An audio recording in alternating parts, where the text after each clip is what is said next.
Thanks. This seems to be an anti-Site C room pretty heavily. So I'll wade in a little bit here, but and I do thermal heat reclaim, and I think that's far above almost anything else, heat pumps and heat reclaim and whatnot.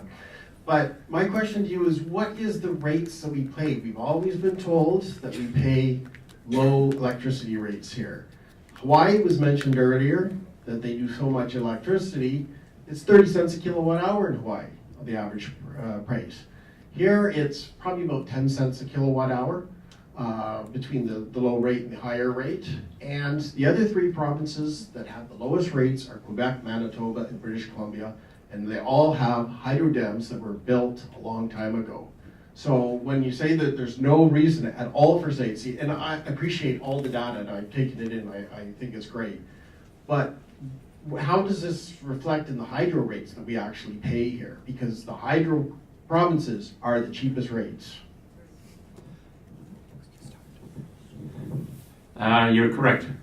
We have historically paid the lowest hydro charges other than Manitoba in BC for years and years, ever since hydro was created by W.C. Bennett. And you would note that in the build-out of BC Hydro has added a great deal to its asset base over the last 10 years, such that our rates have crept up 23 or 25% over the last 5 years, without adding a single kilowatt of energy to their grid. So their costs are out of control. BC Hydro is in dire financial straits. They have a debt equity ratio that is the highest of all utilities in North America. It required a special order in council to get them that. They have a debt, off-book debt, so that the annual reports should be entered in the Governor General's Award for Fiction. They concur with no accounting standard that I'm aware of, and I think we're headed for much, much, much higher costs. And if we don't exceed Hawaii's charge rate over the next 10 years, I'll be very surprised. Just to add to that, there is currently a 10-year rate freeze, which partly masks this. That rate freeze will end at I believe I'm right, December 2023. It's just before Site C comes online. So there will be a reckoning, a day of reckoning around that time, when these issues will come to the attention of whoever is in power, and significant rate increases will either arise, or there will be an additional burden to the taxpayer, which is why some credit rating agencies like Moody's have already signaled their concerns about BC Hydro's debt level and the impacts on the long-term financial health of the province. So, but these are in part hidden because through the rate freeze, we've pushed off the impact of this on the consumer. And so that's beyond the scope of our report, but it certainly is very relevant to the analysis going forward. Just one brief comment too is that the economics of electricity production is changing and has changed dramatically. All those provinces you talk about low rates and kept low rates, they built hydro projects back in a time when hydro was the cheapest alternative, for reasons we don't need to go into right now, but by far the cheapest alternative. As you've seen from these presentations, it's all turned upside down. And they're right, BC government is, we've all got a big surprise coming for us sometime. Like, we're gonna hit rates way above Hawaii when all this is added up. They're deferring charges right now in billions of dollars. We have to recognize that things do change, economic things do change. Those old hydro projects, at that time, they were the most competitive. Not anymore. And I'll make this brief, but there are other examples of this across Canada. Muskrat Falls is a great example. Now, admittedly, it's gone 75% over budget. Apart from that, the average globally is 27% over budget. Site C's on budget right now, more or less, but we can probably expect it may go over budget. But that aside, the NALCOR has officially announced that the implications for Newfoundland and Labrador will be that average household bills will go up by about $2,000 per year. At a minimum, because they're facing the same issues Site C could be facing. That is, they're producing very expensive power, and they will have to sell it at a loss as they export it because the demand is not there domestically. And that is a generic issue for hydropower. So you could think about hydropower like the equivalent of it's a 19th century technology that worked well at the time, but it's a bit like the combustion engine. We're going to phase it out because now we have electric cars, and the analog for the electric car is the wind farm. It's not the hydro dam. I'd agree with you in terms of costs, that hydro has been very good to the three provinces that you mentioned. I think it's not known, maybe not known enough publicly, that it's come at a huge cost, a huge price, and particularly for First Nations. And so the provinces that you mentioned, who has suffered? We haven't paid the true cost of electricity, and we should have. And I think if you take British Columbia and the settlements that have occurred with Sequedeni people or the Lillooets, Cheslada, you can go down the list. We take great pride in saying that the main stem Fraser is undammed, but every major tributary is. And if you think about Bridge River and you go all up and down it, so the impacts have been there, and it's not reflected in what it should have cost us. So yes, it's low cost, but it shouldn't have been, and we probably should be paying, and as has been commented here, we will be paying more. I'd just like to stop and take a different tact and say, let's assume that some conditions transpire and that the decision is made to stop completing the dam. Then what happens in terms of how the economics work, given that there are already all of these huge number of contracts already put out there, that there will obviously have to be some compensation. How could that likely be worked out if the decision is made not to continue? So our analysis looked at that. Now, we don't have publicly available information on all of this, right? For a proxy, we used a study done by Boston Consulting Group for the Kiosk project in Manitoba, where they actually asked this question, and the consultants had access to all of the data. So and that included the obvious contract penalties for cancellation, demobilization costs, et cetera, et cetera. So we incorporated that all in the 30 scenarios that we ran, and it still came out that it was cheaper to suspend or cancel Site C.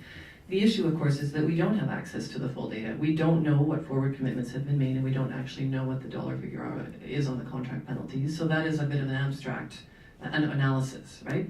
One of the things the BC Utilities Commission could presumably look at is have access to all that data. I ran that scenario through my number cruncher, and it came out that you could spend $6.5 billion of the $9 billion cost and turn the thing off, and you'd still be better off. Okay. Other comments? David, we have a queue here. Can I just recognize some people Sure. who've been waiting? Sure. So I'll go 1, 2, 3, and 4. Excellent. My comment is geared towards the sense in the room of the frustration that is palpable, I think, where we think there's some logical conclusions around, and I know logic and politics don't sort of mix oil and water. Transparency. I think we've had an example tonight where the BC Hydro people were invited, and a representative was probably informed it wasn't a good idea to come. And his boss was probably right. The issue in transparency is whether it's Utilities Commission or, I agree very much, I think it was Douglas who said, and it's been my experience, what I call public service behind the ministers and the deputy ministers has been hollowed out of anybody who did not agree with the political decisions. So I'll play the frustrated person and I'll say, what do we do? My personal opinion is we don't realise we're all in charge, and it's called in the voting booth. That's where we've got the greatest power. That's the only power so far left to us. But apart from that, is there any advice from the panel on how we can encourage greater transparency in these issues, and how we can maybe rebuild those voices in the public service who will give good advice to their ministers and the others?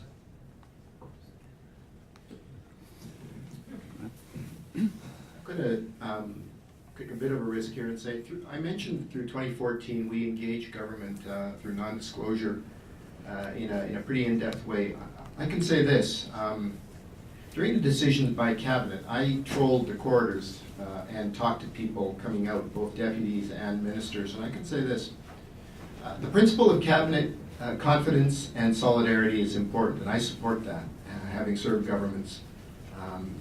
I can say with pretty strong confidence that there was some pretty robust discussion and some key deputies who, I think, put forward some good arguments about risk and about costs and other options in it. I think they did their job.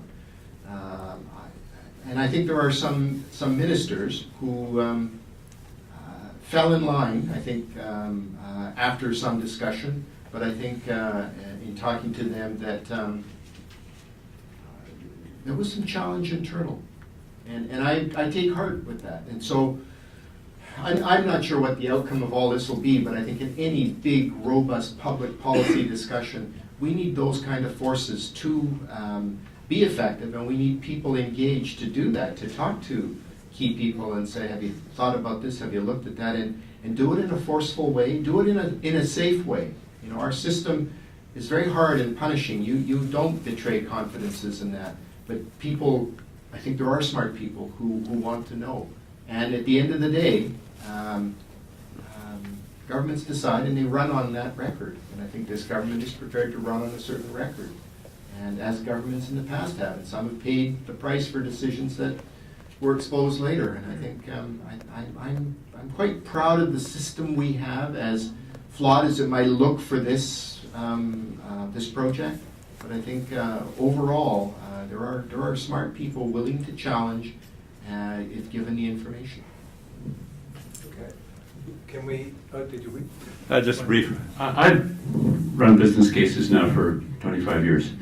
Any that I ran for the public sector got run through the finance department and treasury branch. And I have a great admiration for the analysts who work in treasury branch because they gave me a really hard time. And they spotted things I didn't. They are good, but they have been totally sidelined in this whole decision. And I think that, yes, maybe it's been hollowed out because the good people always leave when frustration arrives. But I have a high regard for the treasury branch of the finance department over there. And I think restoring it would be quite feasible with a different stripe of government. Yeah. I do think that some pressure will arise. I don't know when. This is certainly beyond the scope of our research. But credit rating agencies take note. So they follow the money. And so there will be consequences for pursuing certain paths. And some of that will be exogenous to the province. But I suspect that won't be that much longer in coming because the picture has deteriorated so rapidly. So we've got 3 people who are listed in the queue, and I think that we will say those are the last 3 to speak, just because we're getting to time and that we'd like to allow people to have it some time for networking. So I'll just invite the last 3 people. Yeah, I just want to tell you about this, the relation between earthquakes and dams, right? So I've just come to Canada 5 years ago. I've always heard about this earthquake coming, and aren't we just inviting it earlier because of these dams? And can't we, like the gentleman said, can't we get some answers from BC Hydro? Not here, somewhere else. Get them to talk, you know, give answers like what we are looking for. Like this looks like he said, it's all over for us except kicking out Christy Clark. And we should get BC Hydro somewhere involved. Talk to them. Yeah, maybe we should try to take the last 2 questions and then try to answer them together, just so that we've got. Could I just say something about hydro? It's unfair to say that public servants didn't come when they were invited. It's an impossible situation. They're not allowed to. They shouldn't be influencing an election by participating one way or the other. During the period when the writ is dropped, all public servants kind of fall into the background, and let's not be unfair with folks about that. Hi, I was hoping you could elaborate a little bit on what you think is a justifiable cost, point of no return. John Horgan's talking about asserting that he's not going to make a decision. I think he hands it off to the BC Utilities Commission. What could the BC Utilities Commission say that would make you folks agree, yes, you know what, we should go ahead with Site C? Okay, and was there one last question? Over here. I think this was. Hi, just taking it back to the Supreme Court question for a second, and I'm just wondering if the sentiment is that we can't rely on the Supreme Court and those decisions to ensure proper consultation and to protect Aboriginal rights. Who can we lean on for that, and do you feel like there's a role for non-state actors there, or is that not appropriate? Okay, great. So, Well, I guess the question is now the impact on the First Nation, on especially the treaties. That's something that we have to consider, and every treaty nation has to consider. We are looking at it hard, but I can't give you an answer today. We are reviewing our options, and when we find out, we'll publicly announce it, or whenever we decide to. It's a difficult question because, again, it affects a lot of nations. okay, responses to any of the last three questions? The question, the excellent question about what would make, what would have changed our analysis such that we would have said we're past the point of no return. Well, obviously, if demand forecasts were to increase, you had a material change in export market power opportunities, or there were new information revealed about the amount of future costs that BC Hydro had committed to, and or the costs of cancellation, for example, contract penalty costs. All of that was not available to us, and we mentioned that very clearly in our report, and it's because of the absence of that data that we recommend the full review with that full information. So in a sense, you can view our report as simply a preliminary step in assessing whether or not it's even worth raising the question, but we can't definitively answer it. If that makes any sense. And I think we're way past the point of no return. There was no return on this investment.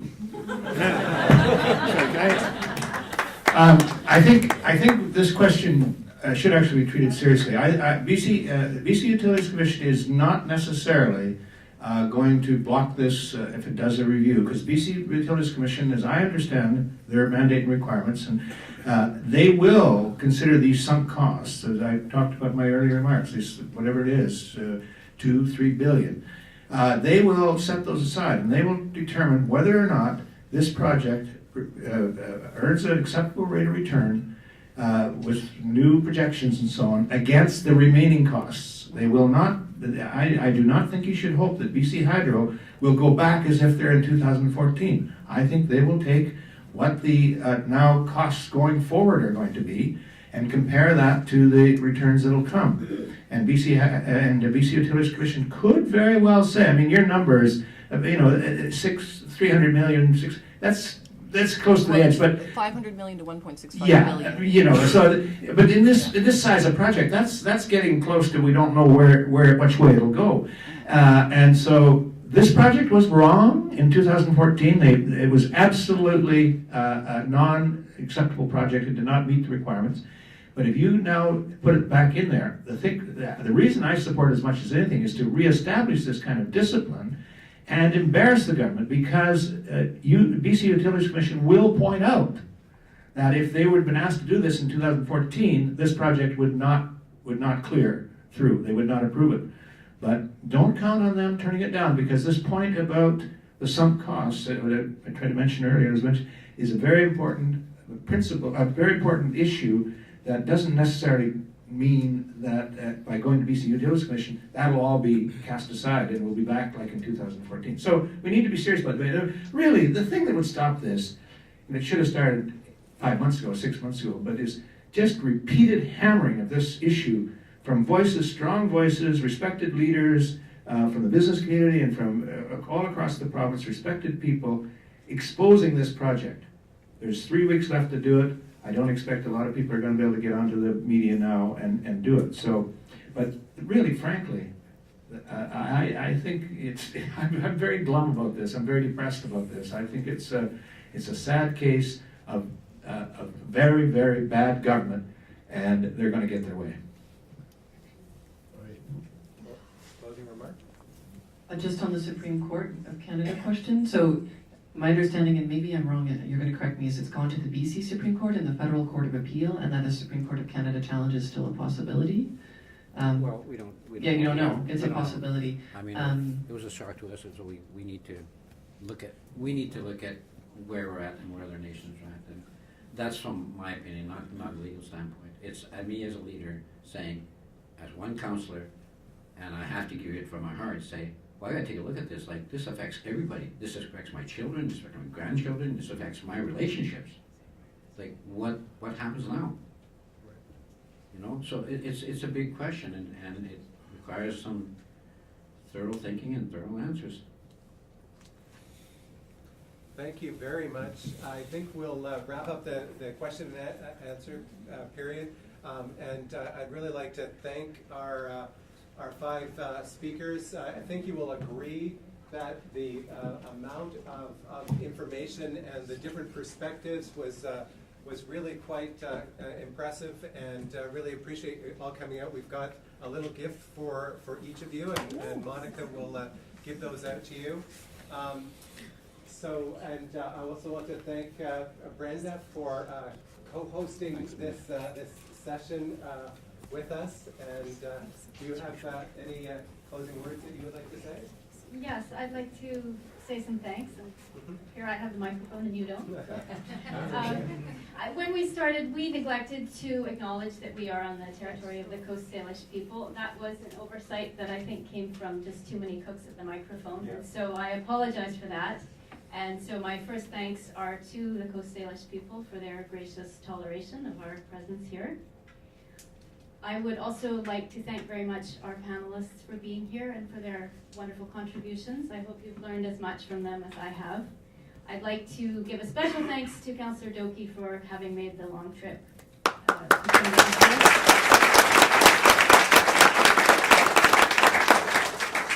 I'd like to thank all of you for being here, and the Institute for the Humanities at SFU for their support. They sponsored Councillor Doki's trip down here, and they've also provided a lot of organizational support.